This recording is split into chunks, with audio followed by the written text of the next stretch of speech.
मैं अलका ठाकुर हूं और आप सभी का अलका मेडिकल क्लासेस में स्वागत है। आपको याद होगा हमने पिछले वाले लेक्चर में किडनी के बारे में पढ़ा था और किडनी के ऊपर एक ग्लैंड होती है जिसका नाम है एड्रीनल ग्लैंड। अब वो ग्लैंड क्या कर रही थी? वो ग्लैंड बहुत ज़्यादा हार्मोन को बना रही थी। हार्मोन क्या होता है? हार्मोन हमारे बॉडी में, हमारे ब्लड में मौजूद होता है और जब एक बच्चे का विकास होता है, जब हमारा एक विकास होता है तो क्या होता है, जैसे जैसे हम विकास करते हैं वैसे वैसे बॉडी में चेंजेस आते हैं, बॉडी में परिवर्तन आते हैं। तो जो परिवर्तन आते हैं वो हार्मोन के कारण ही होते हैं। लड़कों में दाढ़ी मूंछ हार्मोन के कारण होती है, सेक्सुअल एक्टिविटी जो करते हैं वो हार्मोन के कारण ही करते हैं। लड़कियां जब बड़ी होती है तो बॉडी में चेंजेस आते हैं, फिजिकल अपीयरेंस चेंज होता है, हार्मोन के कारण ही ऐसा संभव हो पाता है। तो ब्लड में सभी चीज़ों के साथ, आरबीसी के साथ, डब्ल्यूबीसी के साथ, प्लेटलेट्स के साथ, अब आरबीसी क्या होती है, डब्ल्यूबीसी क्या होती है, प्लेटलेट्स क्या होती है, इन सभी के बारे में मैंने आपको ऑलरेडी बताया है, तो आप जाकर वहाँ से सीख सकते हैं। मैंने क्या बोला? मैंने बोला कि हार्मोन सभी चीज़ों में होती है और ब्लड में हार्मोन मौजूद होती है, आरबीसी, डब्ल्यूबीसी और प्लेटलेट्स के साथ वो मौजूद होती है, पूरे बॉडी में वो घूमती है। तो हमारे बॉडी में बहुत सारे अंग हैं और वो बहुत सारे अंग एक दूसरे से काम निकलवाते हैं। मतलब देखिए, जब हम खाते हैं तो पाचन की क्रिया होती है। अब पाचन की क्रिया होती है, इसके अलावा जब हमें काम करना होता है तो हम थोड़ा सा मोटिवेटेड फील करते हैं, फिर हम काम करते हैं। तो क्या हुआ कि ब्रेन सभी चीज़ों को कंट्रोल करके रखता है और ब्रेन हार्मोन को भी कंट्रोल करके रखता है। बॉडी में सभी अंग एक दूसरे से बातचीत कैसे करते हैं? हार्मोन्स के कारण ही करते हैं। ब्रेन किसी एक अंग को बोलता है कि आप हार्मोन निकालो, फिर उसके इंस्ट्रक्शन पे, उसके ऑर्डर से फिर दूसरा अंग अपना काम करने लगता है। तो इस तरह क्या होता है कि हार्मोन बॉडी में निकलती है और अलग अलग जो अंग है वो अलग अलग तरीके से काम करते हैं एक ही हार्मोन के निकलने के कारण, या फिर अलग अलग हार्मोन भी बॉडी में निकलता है उसके कारण। तो आप समझ गए कि हार्मोन कहाँ पे होती है? हमारे बॉडी में, हमारे ब्लड में मौजूद होती है। तो जो मैंने आपको क्या बताया था? मैंने बताया था कि अगर ये हमारी किडनी है, ठीक है, अगर ये हमारी दोनों किडनी है तो इसके ऊपर कुछ इस टाइप का एड्रीनल ग्लैंड है। अब किडनी क्या करती है? किडनी पेशाब को छानने का काम करती है। किडनी क्या होती है? किडनी में स्टोन होना क्या होता है? किडनी में और कोई प्रॉब्लम हो जाता है? किडनी फेल कैसे कर जाता है? इन सभी के बारे में मैंने लेक्चर ले लिया है, आप जा करके उस लेक्चर को देखें क्योंकि ये बहुत ज़्यादा इंपॉर्टेंट लेक्चर है, आपके एग्जामिनेशन की दृष्टि से भी बहुत ज़्यादा महत्वपूर्ण है। तो ऊपर में इस टाइप का छोटा सा होता है जिसको हम बोलते हैं एड्रीनल ग्लैंड, किडनी के जस्ट ऊपर होता है।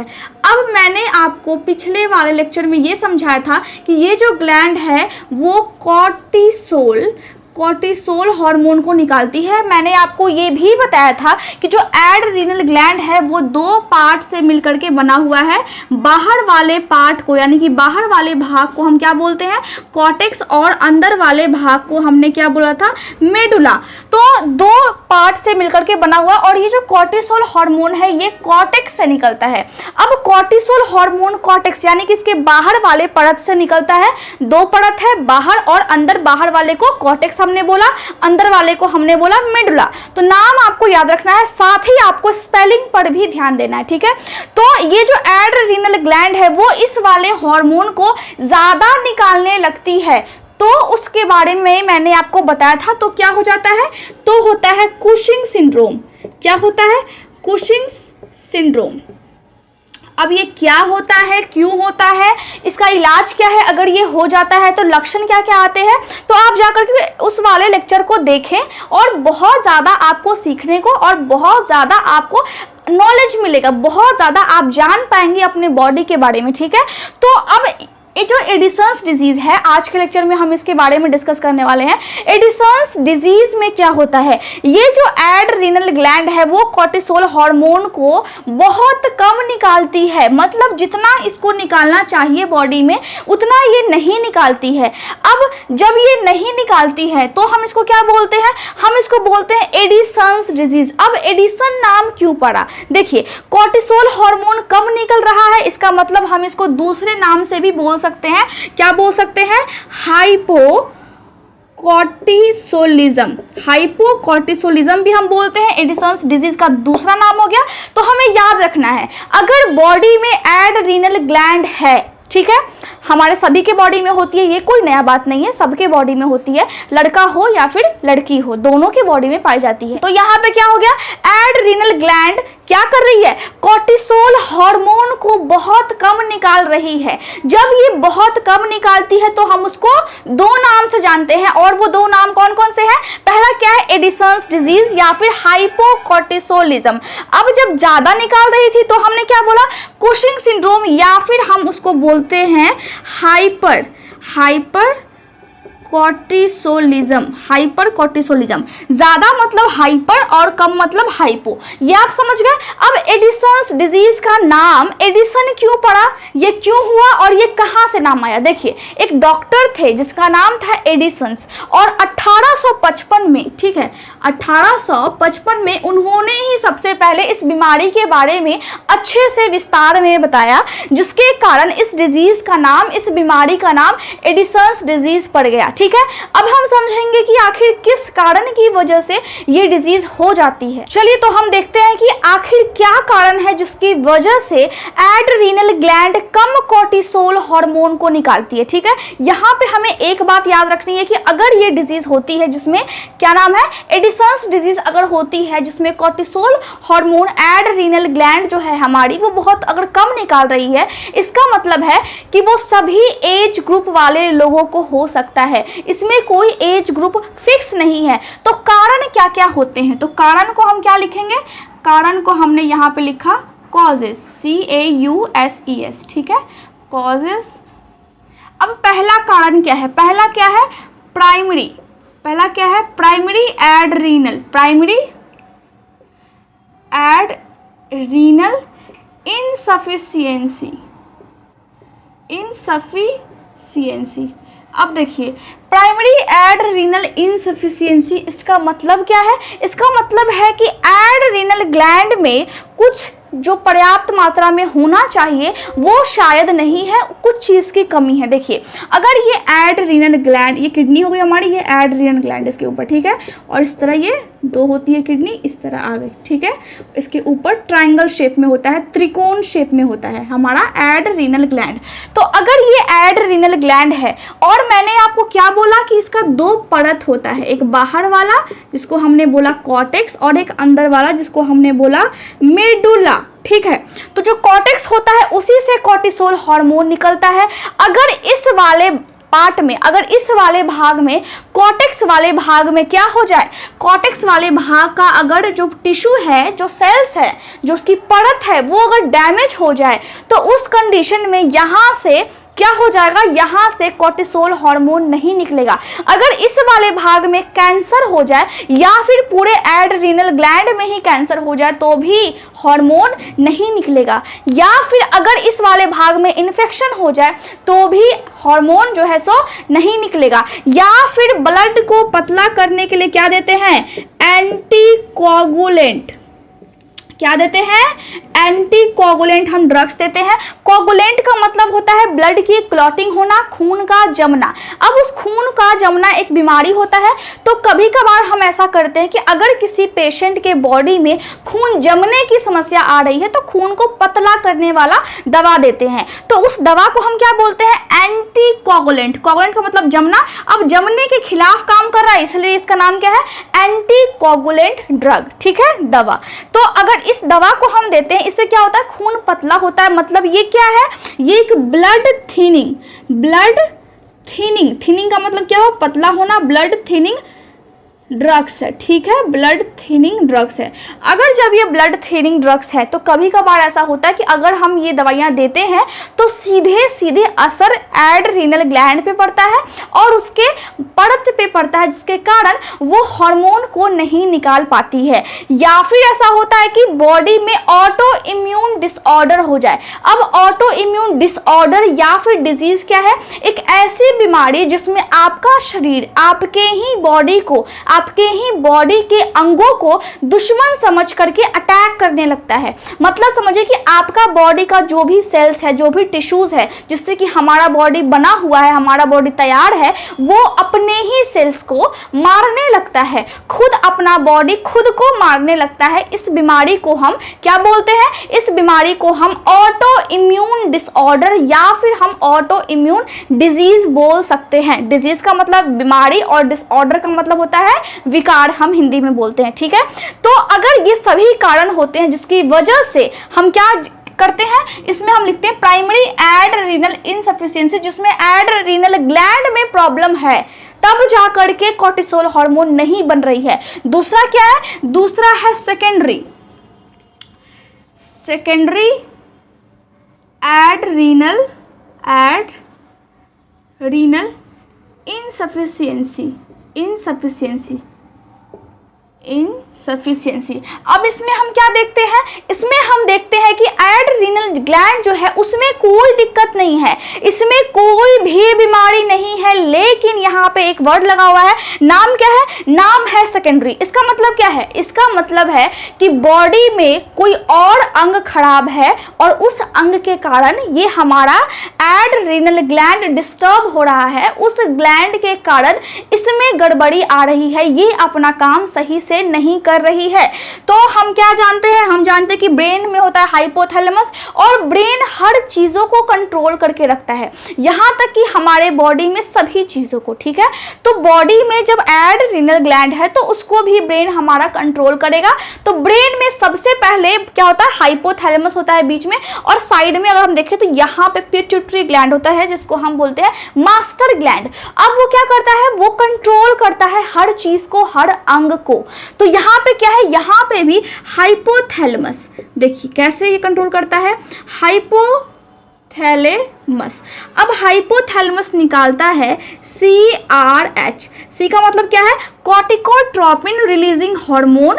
तो यहाँ पे पिट्यूटरी ग्लैंड, ठीक है, देखिए ये क्या निकालता है? ACTH। अभी मैं आपको बता देती हूँ, अच्छे से समझ में आ जाएगा। देखिए यहाँ पे क्या हो रहा है, ये देखिए। अब देखिए ब्रेन में कैसे काम होता है, ब्रेन कैसे कंट्रोल करता है कोर्टिसोल हार्मोन को निकालने के लिए, और अगर नहीं निकलता है तो इसके कारण हो सकता है। हाइपोथैलेमस है हमारे ब्रेन में मौजूद। अब ये क्या करती है? अब हाइपोथैलेमस ऑर्डर देती है पिट्यूटरी ग्लैंड को। अब ये जो दोनों ग्लैंड है ये क्या है? ये हमारे ब्रेन में ही है, मतलब दिमाग ही पहले आपस में बातचीत करके फिक्स कर रहा है कि अब हमें अंग से क्या क्या काम करवाना है। तो हाइपोथैलेमस क्या किया? हाइपोथैलेमस ऑर्डर दिया पिट्यूटरी ग्लैंड को। अब ऑर्डर कैसे देगा? ये एक हार्मोन निकाला, और उस हार्मोन का नाम है कॉर्टिकोट्रोपिन रिलीजिंग हार्मोन। अब जैसे ही हाइपोथैलेमस इस हार्मोन को निकाला, पिट्यूटरी ग्लैंड को समझ में आ गया कि मुझे क्या करना है, मुझे ऑर्डर मिला है, और किस चीज के लिए ऑर्डर मिला है, और मुझे क्या करना है, मुझे निकालना है एड्रेनोकॉर्टिकोट्रोपिन हार्मोन निकाला है। और जैसे ही पिट्यूटरी ग्लैंड ये हार्मोन को निकालता है इसका ऑर्डर समझ करके, उसके बाद एड्रेनल ग्लैंड के पास ये सूचना जाती है कि बॉडी में पिट्यूटरी ग्लैंड ने ऑलरेडी हार्मोन को निकाला, ACTH हार्मोन को उसने निकाल दिया। इसका मतलब एड्रेनल ग्लैंड को समझ में आ गया कि अब मुझे कोर्टिसोल हार्मोन को निकालना है। तो फिर ये ग्लैंड जो है एड्रेनल ग्लैंड कोर्टिसोल हार्मोन को निकाल देती है। इसका मतलब है कि हाइपोथैलेमस निकालेगा CRH, पिट्यूटरी ग्लैंड निकालेगा ACTH, और तब जाकर के एड्रेनल ग्लैंड हमारा निकालेगा कोर्टिसोल हार्मोन।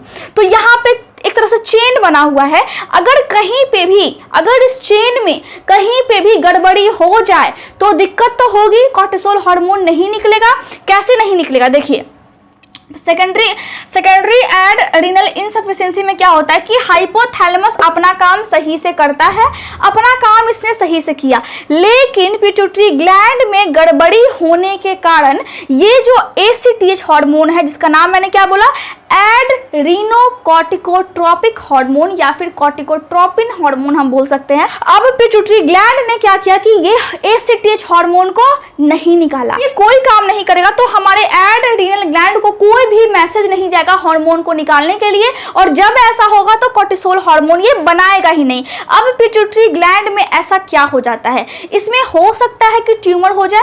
ट्यूमर क्या होता है, ये कैंसर का रूप होता है। कैंसर के शुरुआती स्टेज में ट्यूमर्स हो जाते हैं किसी किसी अंग में, और तब जाकर के वो कैंसर में परिवर्तित हो जाते हैं। ठीक है, तो यहाँ पे क्या होगा, यहाँ पे पिट्यूटरी ग्लैंड में अगर ट्यूमर बन जाए, अगर पिट्यूटरी ग्लैंड सही से काम ना करे, अगर इस ब्रेन में आपके चोट लग गया है, एक्सीडेंट हो गया है, तो उस कंडीशन में भी ऐसा होता है, या फिर आपका जो पिट्यूटरी ग्लैंड है उसमें कोई बीमारी हो जाए, उसके कारण भी होने लगता है, तो पिट्यूटरी ग्लैंड इसमें डिस्टर्ब रहती है। कब, सेकेंडरी एड्रीनल इनसफिशिएंसी में पिट्यूटरी ग्लैंड हमारी डिस्टर्ब हो जाती है, जिसके कारण ACTH नहीं निकलता है, और जब बॉडी में ACTH एड्रीनोकॉर्टिकोट्रोपिक हार्मोन नहीं निकलेगा, तब हमारा एड्रीनल ग्लैंड कोर्टिसोल हार्मोन को नहीं निकालेगा, क्योंकि इसको ऑर्डर नहीं मिल रहा है इस हार्मोन को निकालने के लिए।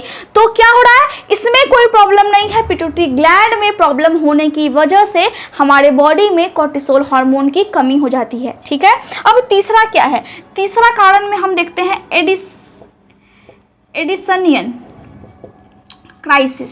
ठीक है, क्राइसिस। अब इसमें क्या होता है, इसमें जो सिम्टम्स होते हैं, समझिए इसमें क्या होता है, इसमें अचानक से अगर आपका एक्सीडेंट हो जाता है, या फिर किसी भी व्यक्ति का अगर एक्सीडेंट हो गया है, तो अगर इसमें चोट लग जाती है कॉर्टेक्स में, सॉरी इसमें अगर एड्रीनल ग्लैंड में अगर चोट लग गई, तो कॉर्टेक्स वाला डैमेज हो गया, या फिर मेडुला वाला भी डैमेज हो गया, या फिर मेडुला वाला ठीक है, कॉर्टेक्स वाला पार्ट डैमेज हो गया, तो क्या होगा, तो हार्मोन निकलना बंद हो जाएगा। कभी कभार ऐसा होता है कि जब आप बहुत ज़्यादा काम कर लेते हैं, या फिर बहुत ज़्यादा गर्मी से अगर आपकी बॉडी का टेम्परेचर बहुत ज़्यादा हाई हो जाता है, मतलब फीवर बहुत ज़्यादा हो गया है, तब भी बॉडी में ये प्रॉब्लम्स आ जाते हैं। फिजिकल एक्सर्शन, मतलब आप जब बहुत ज़्यादा थकाने वाला काम करते हैं, तब भी बॉडी में ये प्रॉब्लम होते हैं, जिसमें क्या होता है, अचानक से जो हमारा एड्रीनल ग्लैंड है वो कोर्टिसोल हार्मोन को निकलना बंद कर देता है। इसीलिए मैंने इसका क्या नाम रखा, एडिसनियन क्राइसिस। ठीक है, तो अब हम समझ गए कि क्या क्या कारण होते हैं जिसकी वजह से एड्रीनल ग्लैंड सही से वर्क नहीं करती है, सही से काम नहीं कर पाती है। अब मैं आपको एक बात बता दूं कि मैंने जो उस टाइम से एड्रीनल ग्लैंड जो मैंने बोला है, ये मैं आपको ये सिखाने के लिए बोला है कि अगर किडनी है, इसके ऊपर क्या है, इसके ऊपर एक ग्लैंड है, तो ऐड है उसमें, मतलब जुड़ा हुआ है, इसीलिए मैंने बोला।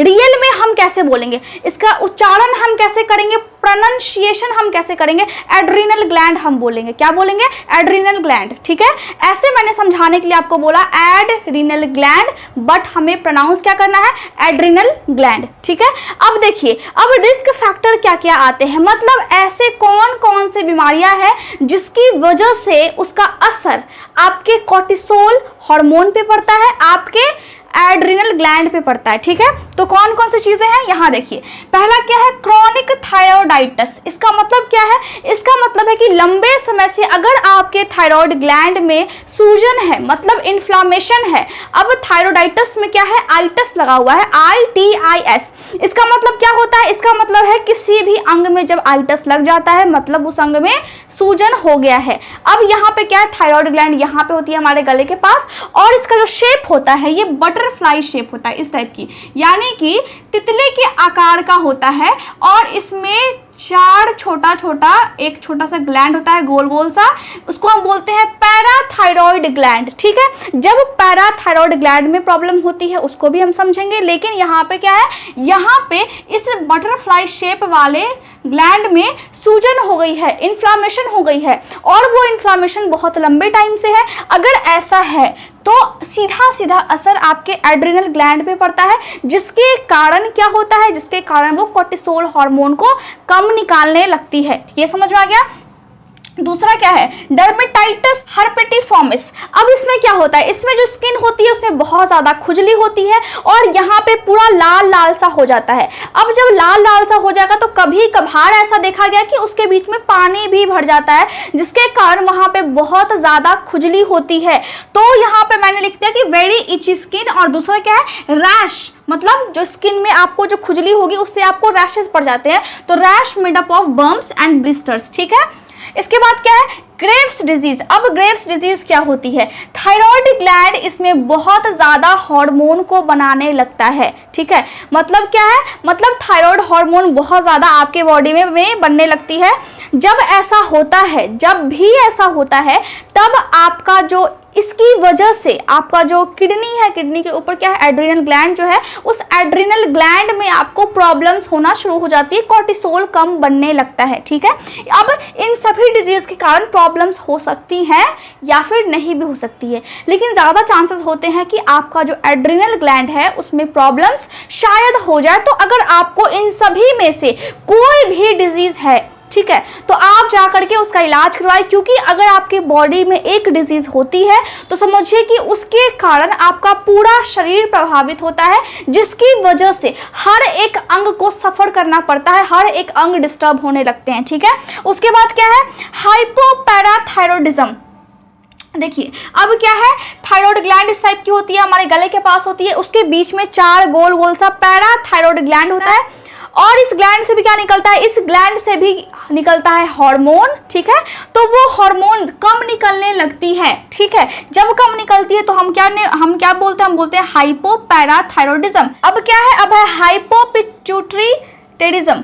इसका मतलब क्या होता है, इसका मतलब होता है कि जो पिट्यूटरी ग्लैंड है उससे जो हार्मोन निकल रही है, मतलब एसीटीएच की बात हो रही है, वो कम बन रही है। जब वो कम बनती है तो मैंने क्या बोला कि जब कम बनेगी तो हाइपो, और जब ज्यादा बनेगी तो हाइपर। तो वो अपना हार्मोन कम निकाल रही है, जिसकी वजह से कोर्टिसोल हार्मोन नहीं बन रहा है, क्योंकि उसको सिग्नल नहीं मिल रहा है। ठीक है, ये समझ में आ गया। अब क्या है, माइस्थेनिया ग्रेविस। अब इसमें क्या होता है, इसमें वीकनेस होती है और बहुत जल्दी बहुत तेजी से आपको थकावट महसूस होगी, मतलब आप अगर कोई काम करेंगे तो बहुत जल्दी आप थक जाएंगे। अब इसमें क्या होता है, इसमें थकावट महसूस होती है, उसका नाम क्या है, माइस्थेनिया ग्रेविस। इसकी वजह से भी कोर्टिसोल हार्मोन बॉडी में कम बन सकते हैं। इसके अलावा क्या है, पर्नीशियस एनीमिया। अब पर्नीशियस एनीमिया को हम क्या बोलते हैं, एडिसन्स एनीमिया भी बोलते हैं। यहाँ पे क्या है, एडिसन्स डिजीज। अब एनीमिया का मतलब होता है खून की कमी होना, ये आप समझ गए। अब इसमें क्या होता है, इसमें होता है कि आरबीसी जो है, जो हमारे ब्लड में जो खून होता है उसको हम कैसे डिसाइड करते हैं,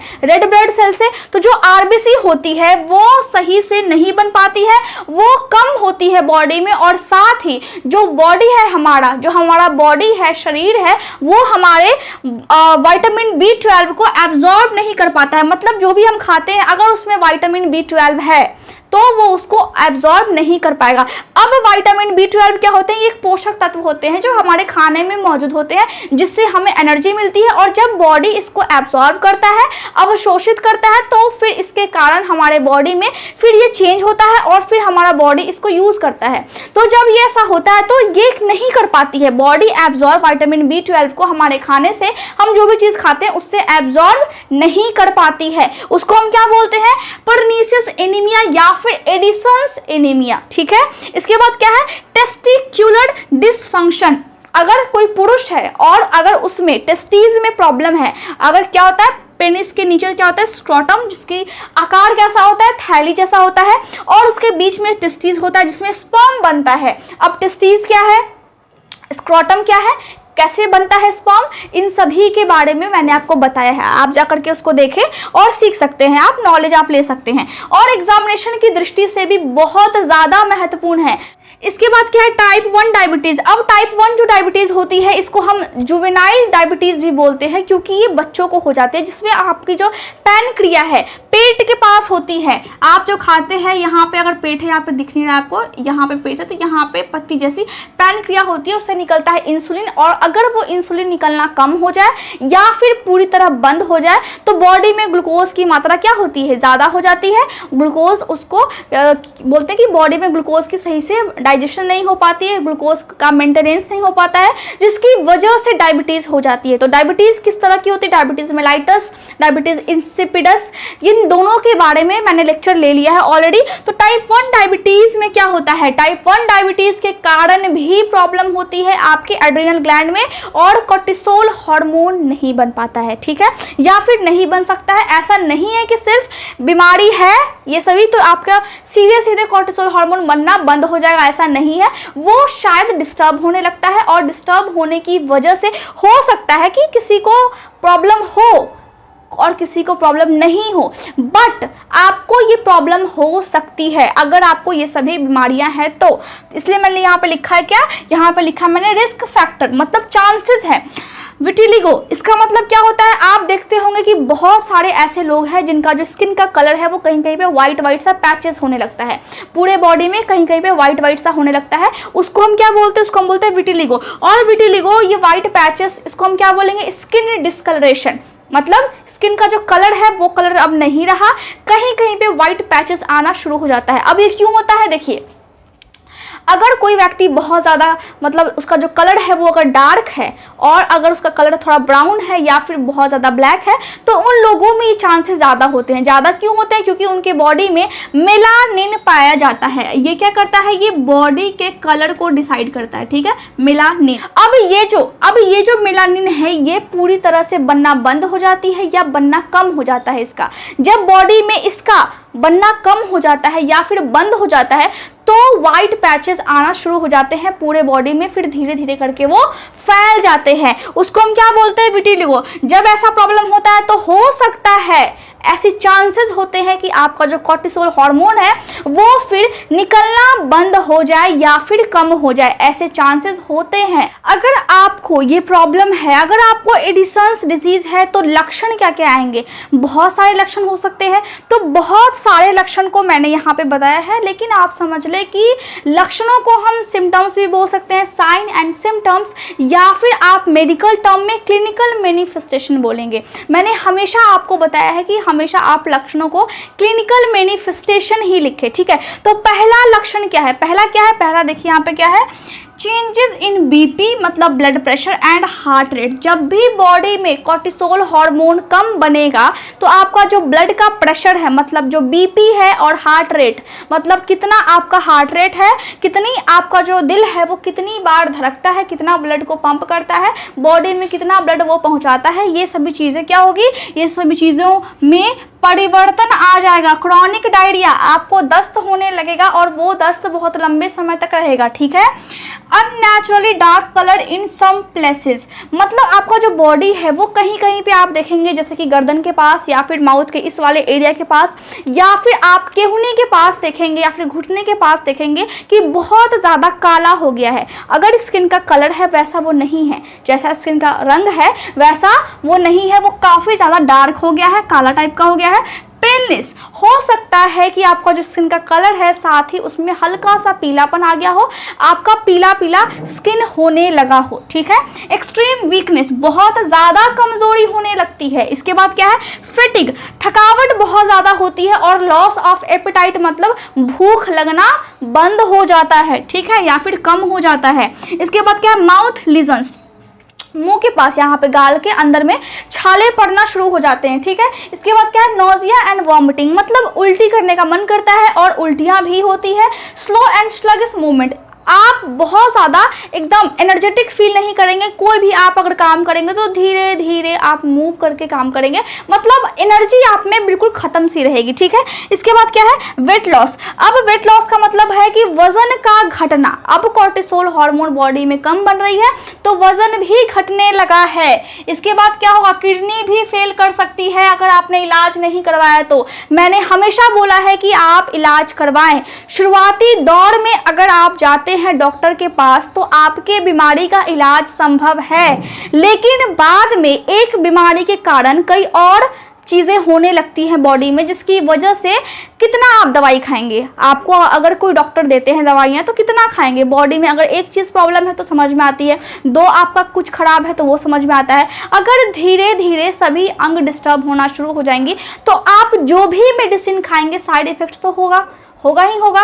तो आपको जल्दी जाना है डॉक्टर के पास। आपको समझ आ गई बात, आपको जल्दी जाना है डॉक्टर के पास। और अगर आप एक स्टूडेंट हैं तो आपको ये चीज़ें पढ़नी है, समझनी है, क्योंकि आपको पेशेंट को देखना है। आप इससे बचे ना, आप अच्छे से समझे, ठीक है। इसके बाद क्या है, ब्लड शुगर जो है वो लो हो जाता है। मेंटल कंफ्यूजन, मतलब आप कोई भी काम करेंगे ऐसा लगेगा जैसे कि आप कंफ्यूज ही हैं, ठीक है। इसके बाद क्या है, इसके बाद शॉक। शॉक का मतलब क्या होता है, शॉक का मतलब हम सभी जानते हैं कि अचानक से, हम सुनते हैं हमेशा कि अचानक से किसी को शॉक लगा और वो मर गया। तो शॉक क्या है, शॉक बॉडी में ऑक्सीजन की अचानक से कमी हो जाना को कहते हैं। इसका मतलब है कि जो हमारा दिल है, जो हमारा हार्ट है, वो ब्लड को पूरे ऑर्गन तक पहुंचाती है, और हार्ट अचानक से अगर काम करना बंद कर दे तो पूरा जो खून है वो पूरे बॉडी में नहीं घूम पाएगा, पूरे ऑर्गन को नहीं मिलेगा। मतलब ब्लड में होता है ऑक्सीजन, और ऑक्सीजन पूरे बॉडी को नहीं गया, इसका मतलब है कि उनको शॉक लग गया, क्योंकि उसको एक तो ब्लड नहीं गया और दूसरा उसको ब्लड के साथ ऑक्सीजन की कमी हो गई है। तो ऑक्सीजन की अचानक से कमी हो जाना को ही हम शॉक बोलते हैं। और बहुत सारे लोगों में ऐसा होता है कि वो अचानक से ही मर जाते हैं शॉक की वजह से। तो उस टाइम में ऑक्सीजन की अचानक से पूरे बॉडी में कमी हो जाती है, तभी उनको शॉक लगता है, ठीक है। तो आपको क्या आ सकता है, शॉक आ सकता है। अगर कोर्टिसोल हार्मोन बॉडी में कम बन रहा है तो शॉक आ सकता है, और शॉक बहुत ज़्यादा खतरनाक होता है। तो आप समझ रहे होंगे कि आपको डॉक्टर के पास जाना है, जल्दी जाना है अगर आपको ये सभी प्रॉब्लम है तब। देखिए, अब डायग्नोस्टिक इवैल्यूएशन क्या क्या होते हैं, मतलब टेस्ट आप कौन कौन से करवाएंगे अगर आप डॉक्टर के पास जाते हैं तब, ठीक है। पहला है ब्लड टेस्ट। अब ब्लड टेस्ट हम क्यों करवाते हैं, देखिए, ब्लड टेस्ट में हमें देखना है कि ब्लड में कोई इन्फेक्शन तो नहीं है, ब्लड में कोर्टिसोल हार्मोन की मात्रा कितनी है, साथ ही ब्लड में हम देखेंगे कि ब्लड कम है या फिर ज़्यादा है या फिर पर्याप्त जितना होना चाहिए उतना है। तो हम ब्लड टेस्ट करते हैं, खून की कमी तो नहीं है, इन सभी चीज़ों को हम चेक करते हैं, ठीक है। ACTH स्टिमुलेशन टेस्ट, मतलब ये कहाँ से निकल रहा था, पिट्यूटरी ग्लैंड से निकल रहा था। ACTH Adreno corticotropin hormone pituitary gland से निकल रहा था। और हम क्या करेंगे, हम यहाँ पे देखिए एक इंजेक्शन देंगे जिसमें क्या होगा, हार्मोन ACTH होगा, और वो इंजेक्शन, ये हार्मोन जो है वो आर्टिफिशियल ACTH होगा, ये वो वाला नहीं है जो हमारे पिट्यूटरी ग्लैंड में बन रहा है, ठीक है। तो उसको हम बाहर से इंजेक्शन देंगे पेशेंट को, और तब हम देखेंगे, तब हम नोटिस करेंगे कि क्या इस इंजेक्शन के कारण बॉडी में जब ACTH की अमाउंट गई, मतलब पूरे ब्लड में जब वो घूमा, तो क्या जो हमारा एड्रिनल ग्लैंड है वो क्या रिस्पॉन्स किया, क्या कोर्टिसोल हार्मोन को उसने बनाया। तो इन सभी चीज़ों को हम देखते हैं कि एड्रिनल ग्लैंड कैसे कंट्रोल करता है, कैसे वो बनाता है, वो कैसे रिस्पॉन्स करता है, कैसे वो काम कर रहा है, सही काम कर रहा है या फिर नहीं। इससे हम ये सभी चीज़ों को देखते हैं। CRH ये कहाँ पे बन रहा था, तो ये बन रहा था हमारे हाइपोथैलेमस में। अब हाइपोथैलेमस ने इंस्ट्रक्शन दिया, क्या देता है, कॉर्टिकोट्रोपिन रिलीजिंग हार्मोन जब हाइपोथैलेमस निकालता है तो पिट्यूटरी काम करना शुरू कर देती है, और तब जाकर के वो ACTH को निकालती है। इसका मतलब क्या है, इसका मतलब है कि इस टेस्ट के माध्यम से, CRH स्टिमुलेशन टेस्ट के माध्यम से हम क्या देखेंगे, हम देखेंगे कि पिट्यूटरी ग्लैंड तो सही काम कर रही है या फिर नहीं। पहले हमने क्या देखा, इसको देख करके हमने देखा कि एड्रिनल ग्लैंड काम कर रही है या फिर नहीं। अब बारी है पिट्यूटरी ग्लैंड को चेक करने की। तो हम क्या करेंगे, हम इस हार्मोन को, फिर आर्टिफिशियल ये हार्मोन आती है उसको हम इंजेक्शन देंगे, और तब हम देखेंगे कि इस हार्मोन के बॉडी में घूमने के बाद, ब्लड में निकलने के बाद, ब्लड में इंजेक्शन देने के बाद क्या हो रहा है, हमारा जो पिट्यूटरी ग्लैंड है वो सही से ACTH निकाल रहा है या फिर नहीं, वो सही से काम कर रहा है या फिर नहीं, ठीक है। इसके बाद हम क्या देखते हैं, insulin induced hypoglycaemia test. Insulin का मतलब होता है कि जो पैनक्रियास से जिस ग्लूकोज को मेंटेन किया जाता है, मतलब हमारे बॉडी में ग्लूकोज होती है और उस ग्लूकोज को मेंटेन कौन करता है, इंसुलिन। इंसुलिन कहाँ से निकलता है, पैनक्रिया से। अब जब पैनक्रिया में इंसुलिन निकलना कम हो जाता है या फिर बंद हो जाता है तो डायबिटीज की समस्या आती है, ठीक है, ये आप समझ गए। तो इंसुलिन इंड्यूस्ड का मतलब होता है बॉडी में देना, ठीक है, बॉडी में इंजेक्ट करना, बॉडी में इंजेक्शन के माध्यम से पेशेंट को देना। अब क्या है, हाइपोग्लाइसीमिया मतलब जो ब्लड का शुगर लेवल है वो कम, हाइपो मतलब लो और ग्लाइसीमिया का मतलब होता है शुगर का लेवल वो कम हो जाता है इस टेस्ट में। तो ये टेस्ट जब हम करते हैं तो हम क्या देखते हैं, हम क्या करते हैं, हम इंसुलिन को देते हैं इंजेक्शन के थ्रू पेशेंट को, और जब हम इंसुलिन को देते हैं, जब उसके बॉडी में इंसुलिन उसके ब्लड में घूमता रहता है, तो उस टाइम में अगर वो पर्सन ठीक ठाक है, अगर उसको कोई प्रॉब्लम नहीं है, तो जो उसका शुगर का लेवल है, जो ग्लूकोज का लेवल है, वो लो हो जाएगा, और क्या होगा, और कोर्टिसोल का लेवल उसके बॉडी में हाई हो जाएगा। लेकिन अगर कोर्टिसोल का लेवल लो हो गया और ग्लूकोज का लेवल अगर हाई हो गया, तो हम समझ जाएंगे कि प्रॉब्लम है। ठीक है, तो हम ये टेस्ट करते हैं, साथ में हम इमेजिंग टेस्ट करते हैं। अब इमेजिंग टेस्ट हमें कहाँ की करनी है, हमें करना है एब्डोमेन की। एब्डोमेन अब किसको बोलते हैं, देखिए ये आपका क्या है, ये आपका पैर होता है, ठीक है, और यहाँ पे है फेफड़ा दो ऊपर में, तो इस वाले एरिया को हम बोलते हैं एब्डोमेन। ठीक है, तो एब्डोमेन का हम टेस्ट करते हैं, हम इसमें देखते हैं पैनक्रियाज को कि क्या वहाँ से इंसुलिन सही मात्रा में निकल रहा है या फिर नहीं। साथ ही हम सीटी स्कैन करते हैं, किस चीज़ का, एब्डोमेन का हम सीटी स्कैन करेंगे। उसके बाद एमआरआई करेंगे ब्रेन का, ब्रेन में हम हाइपोथैलेमस और फिर पिट्यूटरी ग्लैंड को हम देखते हैं। तो इस तरह से हम देखते हैं कि किस तरह से बॉडी में एडिसन्स डिजीज होती है, मतलब कोर्टिसोल हार्मोन की मात्रा जैसे ही कम होती है, तो हम क्या क्या चीज़ें कर सकते हैं, और उस डिजीज़ को हम पता लगाने के लिए कि क्या वही डिजीज़ है आपको, इसके लिए भी हम कुछ टेस्ट करते हैं। तो मुझे उम्मीद लग रहा है कि आपको समझ में आ रहा होगा। अगर आपको समझ में नहीं आता है तो आप कॉमेंट्स कर सकते हैं। अब ऐसा कंडीशन हो गया, सब कुछ हो गया, तो हमें क्या करना है, अगर आप जाते हैं डॉक्टर के पास तो दवाइयाँ बहुत सारी है। मैं आपको हमेशा बोलती हूँ कि दवाइयाँ बहुत सारी होती है, वो अपने हिसाब से आपको दे देंगे। साथ ही अगर आपके पिट्यूटरी ग्लैंड में प्रॉब्लम है तो वो सर्जरी भी करने के लिए आपको बोल सकते हैं। लेकिन सबसे महत्वपूर्ण ये है कि आप दवाइयाँ खाने की जगह आप इसका उपाय सोचें, ये सोचें कि आपको ये प्रॉब्लम ना हो। अब आप ऐसा क्या करेंगे कि आपको ये प्रॉब्लम नहीं होगा। देखिए, आपको अपने खाने पीने पे बिल्कुल कंट्रोल करना है, आपको डेली एक्सरसाइज करनी है, आपको बहुत ज़्यादा फैटी फूड नहीं खाना है जिससे कि आपके पाचन में गड़बड़ी हो, आपको बहुत ज़्यादा चीनी नहीं खाना है जिससे आपका ग्लूकोज का लेवल बहुत ज़्यादा हाई हो जाए। साथ ही आपको अच्छे से सोना है, अच्छे से उठना है। मतलब क्या है, मतलब सोने और उठने का जो समय है वो आप अच्छे से निर्धारित करें। आपको जो अपना काम है वो अच्छे से करना है। अगर आप बहुत ज़्यादा धूप में जाते हैं या फिर आप कुछ ऐसा काम करते हैं जो धूप वाला हो, जो जिसमें आपको सन के नीचे ही आपको रहना है, तो आप पानी बहुत ज़्यादा पिए ताकि डिहाइड्रेशन ना हो। सलाद बहुत ज़्यादा खाएं, ऐसे फूड बहुत ज़्यादा खाएं जिसमें फाइबर होते हैं। तो खान पान को कंट्रोल करके आप इसको रोक सकते हैं। कोई भी बीमारी हो, कोई भी डिजीज़ हो, आप अपने खान पान, अपना एक्सरसाइज कीजिए। साथ ही आप जो फास्ट फूड होते हैं उसको खाना एकदम छोड़ दीजिए, तो देखिए कि आपको कोई भी प्रॉब्लम्स नहीं होंगे। अगर कोई प्रॉब्लम्स होते भी है तो आप जल्द से जल्द डॉक्टर को संपर्क करें, क्योंकि शुरुआत के दौर में आपको जल्दी ठीक होने की संभावना होती है, लेकिन अगर बाद में बहुत लेट से आप जाएंगे तो बहुत ज़्यादा प्रॉब्लम हो जाती है। मैं उम्मीद करती हूँ कि आपको अच्छे से आज का लेक्चर समझ में आया होगा। Thank you so much for watching my video.